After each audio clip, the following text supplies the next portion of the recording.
Assalamualaikum warahmatullahi wabarakatuh. Salam sejahtera untuk kita semua. Kembali lagi bersama saya Tantri Ihsan M. Bakan selaku peserta Latsar CPNS Penata Pertanahan Ahli Pertama yang tergabung dalam gelombang 1 Angkatan 7 Kelompok 3. Adaptif berarti memiliki sikap siap untuk menghadapi perubahan. Dunia kerja selalu berkembang, kebutuhan masyarakat yang terus meningkat, dan tantangan baru akan selalu hadir.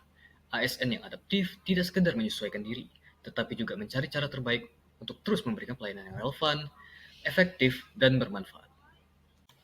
Pada hari ini, tanggal 19 Agustus 2025, saya akan memaparkan hasil pembelajaran saya pada agenda 2, khususnya pada nilai dasar ASN, yakni adaptif.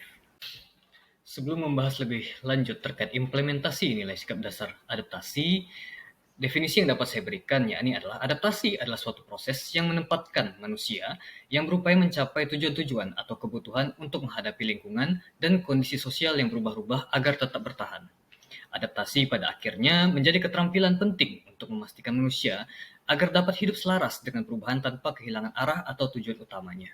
Dalam konteks pemerintahan dan ASN, nilai adaptif bermakna kemampuan untuk menyesuaikan diri, belajar terus-menerus, serta merespon perubahan secara cepat dan tepat demi menjaga kualitas pelayanan publik.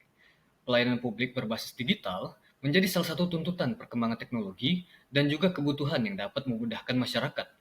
Digitalisasi pelayanan menjadi keharusan bagi pemerintah untuk menyesuaikan dengan cara meningkatkan literasi digital baik di lingkup internal maupun di lingkup eksternal.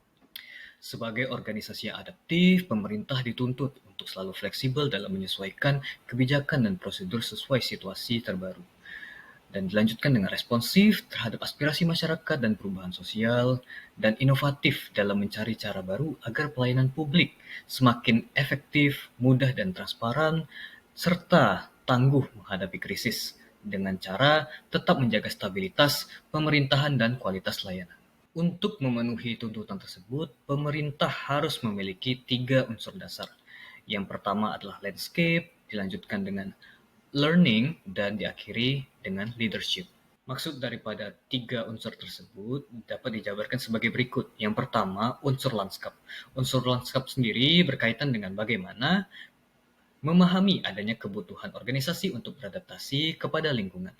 Dan yang kedua adalah pembelajaran atau learning yang terdiri atas elemen-elemen adaptive organization, yakni perencanaan beradaptasi, penciptaan budaya adaptif, dan struktur adaptif. Dan yang terakhir adalah unsur kepemimpinan yang menjalankan peran penting dalam membentuk adaptive organization. Budaya adaptif dalam pemerintahan merupakan budaya organisasi yang dimana ASN harus memiliki kemampuan dalam menerima perubahan, termasuk penyelarasan organisasi yang berkelanjutan dengan lingkungannya, juga perbaikan proses internal yang berkesinambungan. Untuk menciptakan pribadi ASN yang berkualitas dan selalu memiliki pengetahuan yang berlandaskan keterbaharuan, pemerintah dituntut untuk melakukan 5 disiplin, yaitu yang pertama, pegawainya harus terus mengasah pengetahuannya hingga ke tingkat mahir, atau kita sebut sebagai personal mastery. Dan yang kedua, pegawainya harus terus berkomunikasi hingga memiliki persepsi yang sama atau gelombang yang sama terhadap suatu visi atau cita-cita yang akan dicapai bersama, atau kita sebut sebagai shared vision. Dan yang ketiga, pegawainya memiliki mental model yang mencerminkan realitas yang organisasi ingin wujudkan, atau kita sebut sebagai mental model. Dan yang keempat, pegawainya perlu sinergi dalam melaksanakan kegiatan-kegiatan untuk mewujudkan visinya, atau team learning. Dan yang terakhir adalah pegawainya harus selalu berpikir sistemik, tidak berkacamata kuda, atau bermental silo, atau kita sebut sebagai system thinking. Adapun implementasi terkait nilai adaptif yang dapat saya lakukan di kantor pertanahan Kabupaten Sanggau, yakni mempelajari sistematika penugasan yang ada pada setiap seksi, dan juga mempelajari aplikasi-aplikasi yang dapat menunjang kinerja pekerjaan tersebut, baik halnya seperti penggunaan Sitata, penggunaan KKP, dan aplikasi lain. Dilanjutkan dengan memberikan gagasan yang mungkin tidak terlihat oleh kantor pertanahan Sanggau, sehingga pelayanan-pelayanan dapat berjalan secara efektif dan cepat, dan juga hal tersebut dapat berpengaruh positif kepada nama baik kantor dan juga kepuasan yang didapatkan dari masyarakat itu sendiri.